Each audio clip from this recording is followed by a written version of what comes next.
3 hari ini adalah hari-hari yang sangat menentukan bagi iman Kristen, Bapak Ibu sekalian. Yaitu hari ini adalah hari kematian, dan kemudian besok hari Sabtu, Yesus masih berada di dalam kubur, dan kemudian hari Minggu kita akan merayakan kebangkitannya. Tanpa 3 hari ini, kekristenan tidak akan pernah ada di muka bumi. 3 hari ini adalah 3 hari yang sangat-sangat esensial. Ini adalah inti daripada iman Kristen, Bapak Ibu sekalian. Nah, kita akan melihat apa karya Kristus, apa arti daripada kematian Kristus. Jangan sampai kita sebagai orang percaya, kita tidak mengerti apa maksud daripada kematian Kristus. Mungkin yang kita tahu hanyalah Tuhan menebus dosa-dosa saya dan supaya saya kalau mati masuk ke surga, saudaraku. Banyak orang Kristen hanya memahami sebatas itu dan kita tidak mengalami kemenangan Kristus di dalam kehidupan kita. Kenapa? Karena kita tidak pernah benar-benar memahami apa maksud daripada kematian Kristus.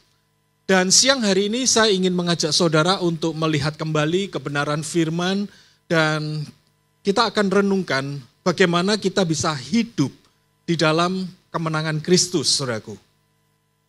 Ada satu fakta atau realitas,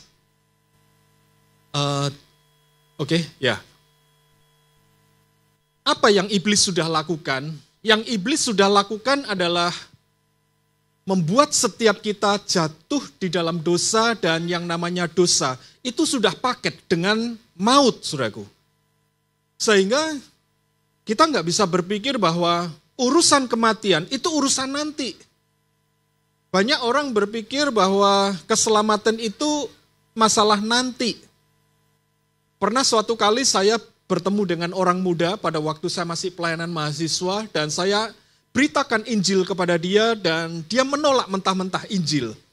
Kenapa? Karena dia merasa dia masih muda dan urusan kematian itu urusan nanti kalau sudah menjelang tua. Sehingga dia berpikir bahwa menerima Yesus nanti saja. Karena kita sudah mengkerdilkan Yesus bahwa seakan-akan Yesus itu urusannya hanya jual tiket ke surga. Sehingga kalau saya merasa belum butuh, nanti saja deh. Ada satu realita yang harus kita pahami bahwa kematian itu melekat dengan dosa. Kematian itu satu paket dengan dosa. Alkitab mengatakan bahwa sebab itu sama seperti dosa telah masuk ke dalam dunia oleh satu orang, dan oleh dosa itu juga apa? Maut. Dikatakan, demikianlah maut telah menjalar kepada semua orang karena semua orang telah berbuat dosa. Jadi yang namanya maut itu satu paket dengan dosa. Makanya kematian itu sangat menakutkan bagi semua orang, saudaraku. Kenapa? Karena itu sebuah konfirmasi di hati kita. Akibat daripada dosa, semua orang akan mengalami yang namanya maut. Kematian tanpa sebuah kepastian, saudaraku. Oleh sebab itu, kita bisa melihat di Roma 6:23, sebab upah dosa ialah maut. Tetapi yang menarik sekali, ayat ini tidak berhenti, saudaraku. Ayat ini langsung disambung dengan tetapi karunia Allah ialah hidup yang kekal di dalam Kristus Yesus, Tuhan kita. Kapan menerima hidup yang kekal? Sekarang, saudaraku. Jadi, ketika kita menerima Yesus sebagai Tuhan dan Juru Selamat, isu kehidupan itu isu sekarang. Bukan nanti nunggu kalau mati, saudaraku. Nanti nunggu kalau mati itu hanya melanjutkan kehidupan yang sekarang, saudaraku. Makanya isu keselamatan itu isu now, bukan nanti, saudaraku. Itu isu sekarang. Kenapa? Karena realitanya sekarang akibat dosa kita itu mati. Tetapi ketika kasih karunia Allah datang kepada kita, maka kita menerima hidup. Kapan menerima hidup? sekarang. Nanti saya akan ajak saudara untuk lihat ya. Roma 8 ayat 2 mengatakan, roh yang memberi hidup telah memerdekakan kamu dalam Kristus dari apa? Hukum dosa dan hukum maut. Yang namanya hukum itu mengerikan, saudaraku.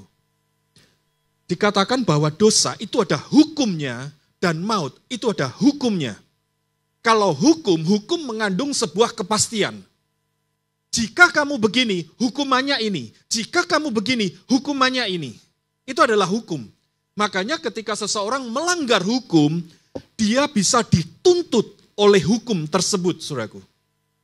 Nah, ketika kita jatuh dalam dosa, yang menakutkan sebetulnya adalah hukum dosa. Dengan kata lain, akan mengandung yang namanya tuntutan demi tuntutan. Oleh sebab itu, orang yang berbuat dosa dalam dirinya ada tuntutan demi tuntutan. Kenapa? Karena dosa itu hukum sebetulnya. Dan yang namanya maut itu juga hukum. Dengan kata lain gini, mengandung sebuah kepastian, kamu pasti mati. Dan ketika kena hukum maut, kamu pasti mati kekal, saudaraku.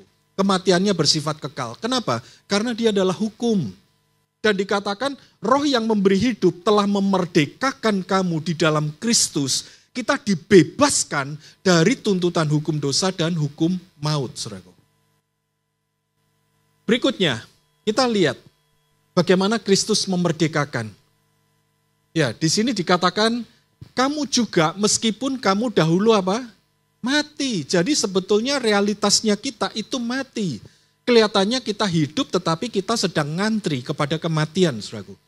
Oleh pelanggaranmu dan oleh karena tidak disunat secara lahiriah, telah dihidupkan Allah bersama-sama dengan Dia sesudah Ia mengampuni segala pelanggaran kita.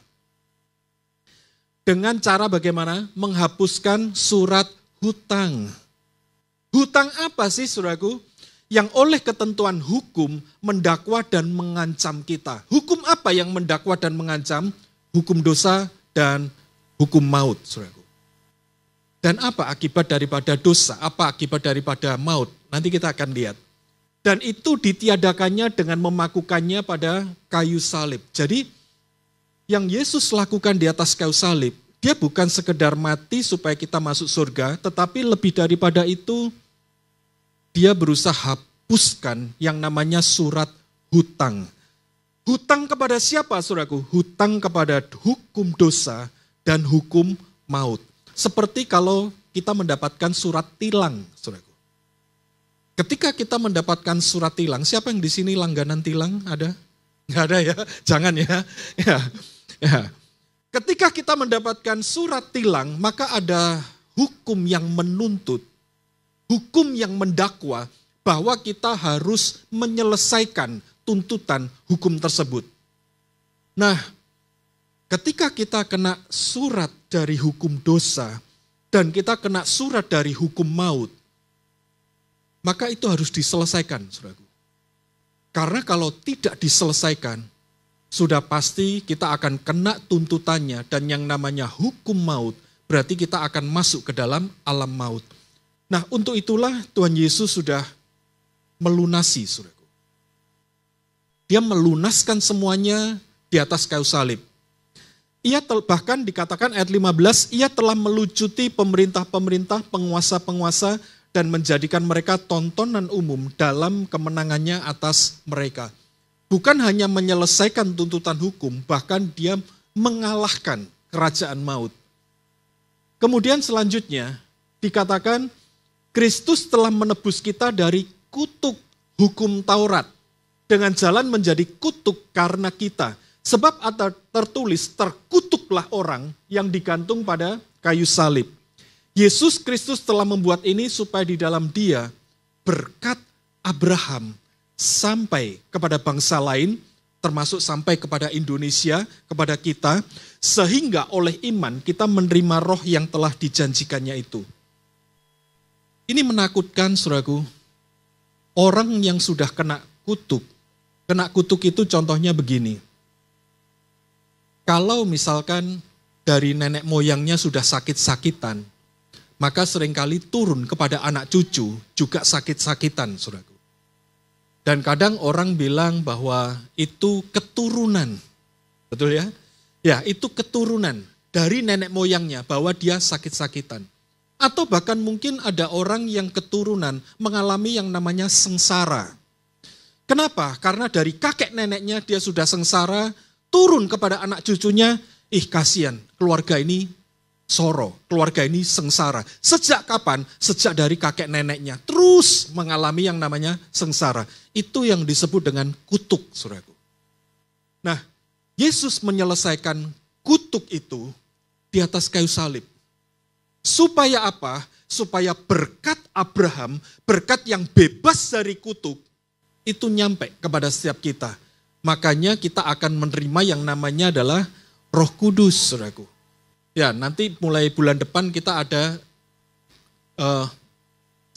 ibadah pencurahan Roh Kudus. Nah, itu adalah berkat yang dijanjikan dari kayu salib, saudaraku. Berikutnya, kita akan lihat yaitu di kitab Yesaya, dikatakan, tetapi sesungguhnya penyakit kitalah yang ditanggungnya dan kesengsaraan kita yang dipikulnya. Padahal kita mengira dia kena tulah, dipukul dan ditindas Allah. Tetapi dia tertikam oleh karena pemberontakan kita dan diremukkan oleh karena kejahatan kita. Ganjaran yang mendatangkan keselamatan bagi kita ditimpakan kepadanya, oleh bilur-bilurnya kita menjadi sembuh. Ayat ini menarik banget karena dikatakan sesungguhnya penyakit kitalah yang ditanggungnya. Ayat ini pernah merema dalam hidup saya. Saya orangnya sejak kecil itu sakit-sakitan, saudaraku. Saya sejak SD saya mengalami yang namanya biduren. Tahu biduren ya? Ya, jadi keluar bentol-bentol dan itu gatal banget. Ya, bukan kadas kurap ya, saudaraku ya. Ya, beda. Ya, ini versi yang berbeda. Saya mengalami biduren karena cuaca, yaitu karena hawa dingin. Kalau hawanya sangat dingin dan saya tidak kuat menahannya, maka sudah pasti akan keluar bentol-bentol dan gatal banget. Gawatnya saya berasal dari Pare Kediri. Ya. Di zaman saya sekolah, saya sudah tua, saudaraku ya, saya sekolah tahun 70-an. Ya. Saya sekolah tahun 70-an. Pada zaman itu Pare masih sangat dingin, saudaraku. Ya, Pare masih sangat dingin. Sedingin apa? Sedingin kalau saudara di zaman sekarang pergi ke Songgoriti. Nah, Songgoriti dingin ya. Nah, kira-kira di tahun 70-an Pare sedingin Songgoriti zaman sekarang. Nah, saya tidak kuat sehingga setiap kali sekolah saya harus berjemur terlebih dahulu. Sekolah sudah dimulai, semua sudah masuk kelas, saya harus berjemur. Kenapa berjemur? Karena sangat gatal sekali. Saya cari panas matahari supaya saya untuk mengurangi gatal. Kalau saya masuk kelas sangat dingin, saya nggak kuat. Dan kemudian problem fisik apa lagi? Saya punya problem fisik, saya tidak kuat nafas, saudaraku. Ya, saya tidak kuat nafas sampai akhirnya sakit-sakitan, sampai akhirnya saya punya tumor yang sudah masuk ke arah kanker. Ketika tumor ke arah kanker, disitulah saya mulai mengalami yang namanya titik keputusasaan, saudaraku. Ya, kenapa saya putus asa? Tuhan, udah penyakitnya berat, nggak punya duit lagi. Repot ya? Ya, beda kalau penyakitnya berat, tapi duitnya banyak. Nah, masih punya rasa optimis untuk berobat, ya kan? Ya, tapi kalau udah penyakitnya berat, nggak punya duit, nggak punya rasa optimis untuk berobat, yang punya cuma apa? Rasa pesimis untuk sembuh. Ya, itu yang saya punya. Tetapi puji Tuhan, ayat ini mengingatkan, saudaraku, bahwa semua penyakit saya oleh bilur-bilurnya, firman Tuhan mengatakan saya apa? Sembuh. Waduh, saya berusaha imani, saudaraku. Kenapa saya berusaha imani? Ya mungkin aja ya, mungkin salah satunya kepepet gak punya duit ya. Ya, sehingga saya gak punya solusi lain selain saya harus belajar untuk betul-betul totally berserah sama Tuhan. Saya berusaha imani, saya percaya, dan singkat cerita akhirnya kesembuhan terjadi, saudaraku. Kenapa? Karena di atas kayu salib, Tuhan Yesus bilang, oleh karena bilur-bilurnya, semua penyakit, semua kesengsaraan saya merasa masa kecil saya penuh dengan kesengsaraan, itu sudah dipikul oleh Tuhan Yesus, saudaraku. Oleh bilur-bilurnya, kamu sembuh. Puji Tuhan, akhirnya saya mengalami yang namanya kesembuhan. Saya sudah dinyatakan bersih oleh dokter. Biduran juga sudah tidak pernah biduran. Ya, saya mengalami hal-hal yang namanya sembuh, saudaraku. Oleh bilur-bilurnya, kamu menjadi sembuh. Nah, karya iblis itu membuat kita terkena ini, saudaraku. Karya iblis. Kita dosa, kena hukum dosa, kena hukum maut.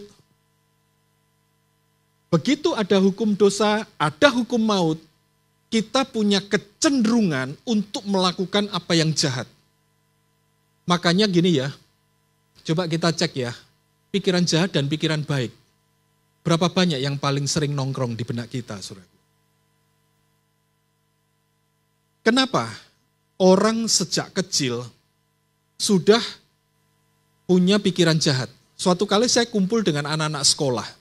Saya tanya, kalian yang anak-anak sekolah, mana yang lebih sering datang kepadamu waktu di sekolah? Hal-hal baik dari temanmu atau dibully oleh temanmu? Mana yang paling sering? Ya, mereka menjawab, dibully oleh teman. Dibully oleh teman bisa dikatakan itu hampir setiap hari itu terjadi. Tetapi yang namanya kebaikan datang itu jarang banget.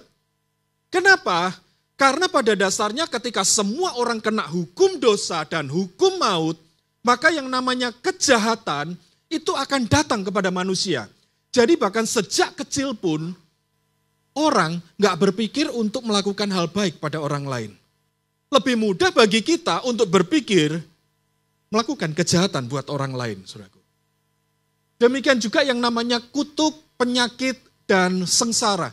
Akibat daripada dosa, iblis kasih satu paket ini semua, saudaraku. Dan apa yang telah Yesus lakukan? Yang telah Yesus lakukan tadi adalah ada pengampunan, ada hidup kekal, ada kemerdekaan, ada berkat Abraham, ada kesembuhan, ada keselamatan, saudaraku. Tetapi masalahnya adalah, Tuhan, aku kepingin ini, Tuhan. Bagaimana aku yang ada di sini, Tuhan? Aku bisa berpindah di sini, Tuhan.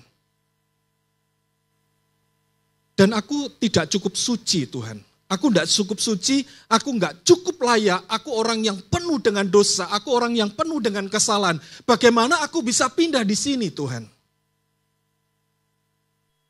Dan ini yang Yesus inginkan, saudaraku. Yang Yesus inginkan adalah Dia telah melepaskan kita dari kuasa kegelapan, kuasa dosa, kuasa maut, kuasa sakit penyakit, kuasa kesengsaraan. Dan apa? Dia pindahkan. Dia memindahkan kita ke dalam kerajaan anaknya yang kekasih. Di dalam Dia kita memiliki penebusan kita, yaitu pengampunan dosa. Pengampunan dosa yang sampai seperti apa? Kitab Ibrani mengatakan sebab oleh satu korban saja Ia telah apa? Menyempurnakan untuk selama-lamanya yang Ia kuduskan. Jadi di dalam Yesus kita itu apa? Kudus dan sempurna. Beranikah kita melihat kondisi kita di dalam Yesus? Kita itu kudus dan kita itu apa? Sempurna. Sekali lagi ya, katakan kita itu apa?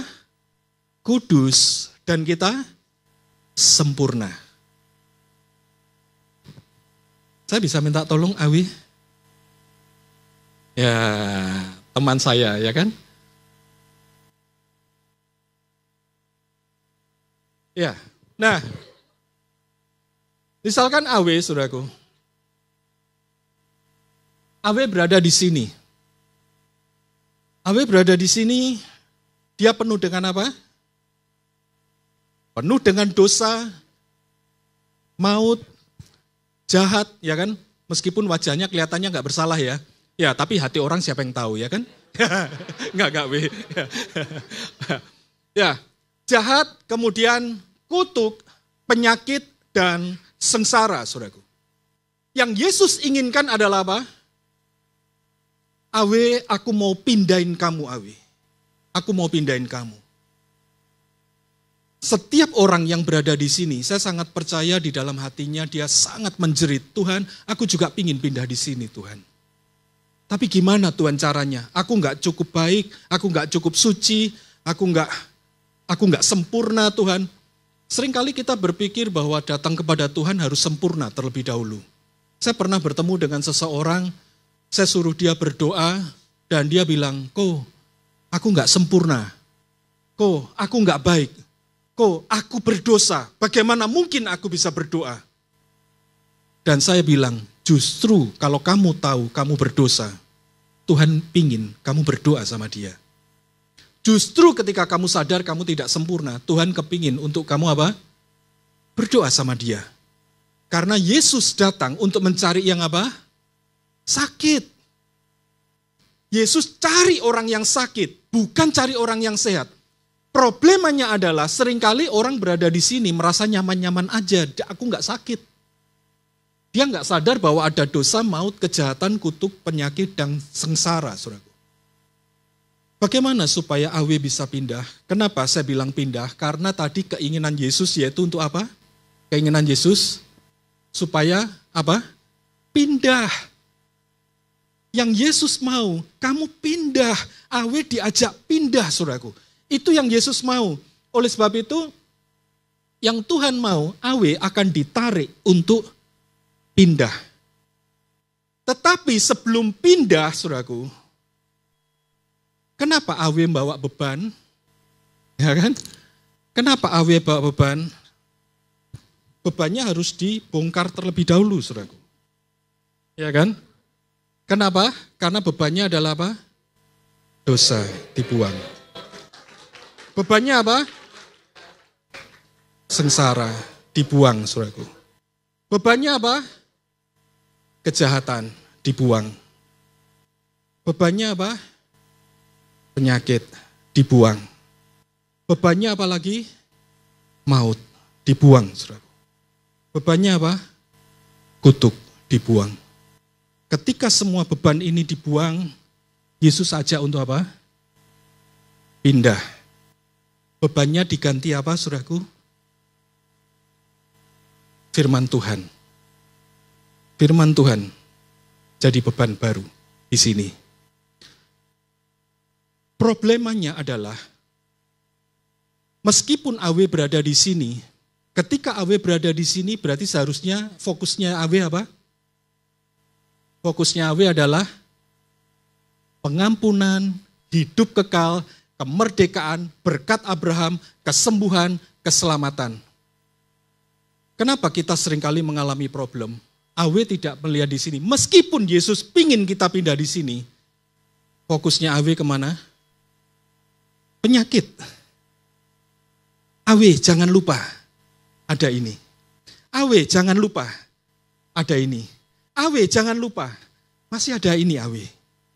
Awe diajak melihat kepada ini semua, saudaraku. Ketika Awe diajak melihat kepada itu semua, kira-kira yang Awe alami apa? Yang Awe yakini itu adalah ini atau ini, saudaraku. Yang Awe yakini mana? Ini. Ya, dua-duanya ini. Ya. Tapi maksudnya adalah dosa, maut, kejahatan, kutuk, penyakit, sengsara. Kenapa? Karena Awe selalu diajak untuk melihat kepada ini semua, saudaraku.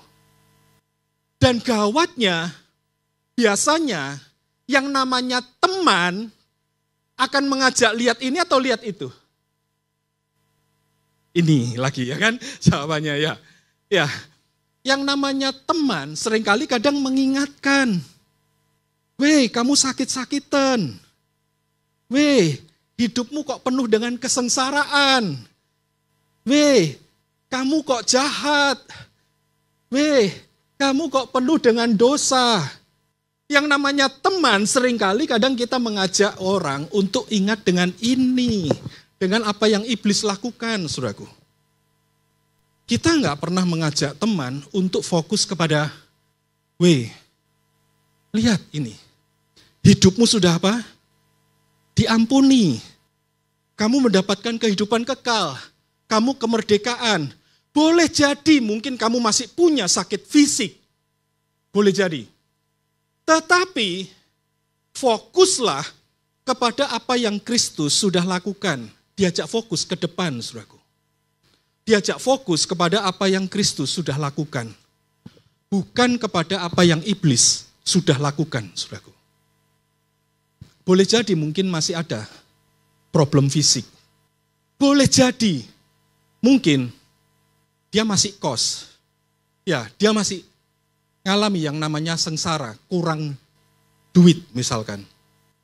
Tetapi Tuhan bilang, kamu menerima berkat apa? Abraham. Kerjalah yang rajin, kerjalah yang rajin. Tuhan pasti akan ubahkan kehidupanmu. Nah, yang Tuhan mau, saudaraku, setelah dia lakukan ini semua, dia ingin mengajak kita pindah di sini. Pindah di sini dan hiduplah di sini, saudaraku. Makanya, thank you, silakan. Oh iya, diminta lagi sama Awe. Dia nggak mau tinggalin, saudara. Thank you. Ya. Kalau gitu nanti saya minta juga itu Alkitab saya. Oke. Nah,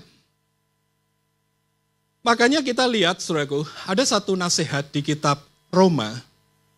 Tadi kita melihat satu tarian yang bagus sekali. Bagaimana jiwa dan tubuh itu harus mengikuti roh. Jangan dibalik, saudaraku. Jangan biarkan tubuh kita itu mengontrol semuanya. Ada satu nasihat dikatakan, sebab mereka yang hidup menurut daging, memikirkan hal-hal yang dari daging. Berarti mana yang dipikirin? Ini atau yang putih atau yang hitam? Hitam. Kalau kita hidup dalam daging, nggak heran pikiran kita, hari ini enaknya berbuat jahat sama siapa ya? Ya. Hari ini enaknya saya mau ngerjain siapa ya? Jangan heran kita berpikir tentang ini, saudaraku. Dan kemudian mereka yang hidup menurut roh, memikirkan hal-hal yang dari roh. Yang dari roh, aku mendapatkan pengampunan. Aku punya hidup baru. Aku punya kemerdekaan di dalam Tuhan. Aku hidup di dalam berkat Abraham. Aku mengalami kesembuhan, aku mengalami keselamatan. Karena keinginan daging adalah apa? Ini loh keinginan daging. Keinginan daging adalah maut. Makanya ketika kita hidup di dalam daging, ya ini pikiran kita semua, saudaraku. Tetapi keinginan roh adalah hidup dan damai sejahtera. Makanya kalau kita hidup di dalam roh, pikirkan semua ini, saudaraku. Amin. Pikirkan, buang ini. Jangan pikirin ini lagi, saudaraku. Jangan pikirin. Kenapa? Ini adalah perkara dosa yang iblis kasih, saudaraku. Tapi karena sekarang aku hidup di dalam roh, aku harus punya keinginan akan hidup. Dan keinginan akan hidup membuat aku berpikir tentang ini semua. Boleh jadi mungkin kehidupanku saat ini masih ada sakit penyakit. Tapi Tuhan sudah sembuhkan. Boleh jadi mungkin kehidupanku saat ini masih ada enggak enaknya. Aku mengalami sengsara. Tetapi Tuhan bilang, berkat Abraham ada padaku. Maka aku akan bekerja dengan rajin. Aku akan bekerja dengan sungguh-sungguh.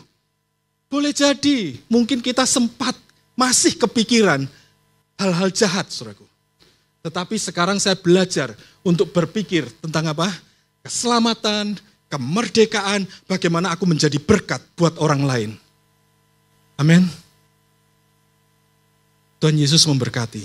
Saya kepingin silakan video. Kita lihat sejenak video Via Dolorosa, saudaraku. Silakan, boleh diputar.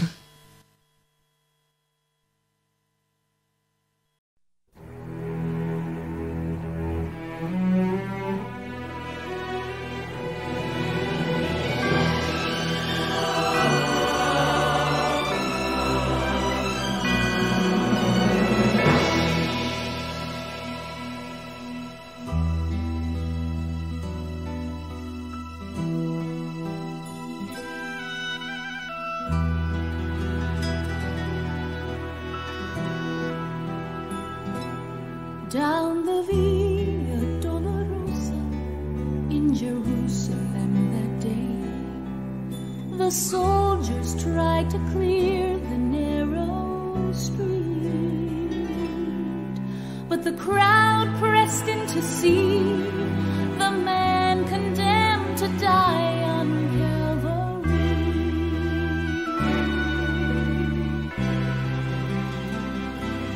He was bleeding from a beating, there were stripes upon his back, and he wore a crown of thorns upon his head, and he bore with every step the scorn of those who cried out for his death. Down the Via Dolorosa, all the way of suffering, like a lamb came the Messiah, Christ the King. But he chose to walk that road out of his love for you and me. Down the Via Dolorosa, all the way to Calvary.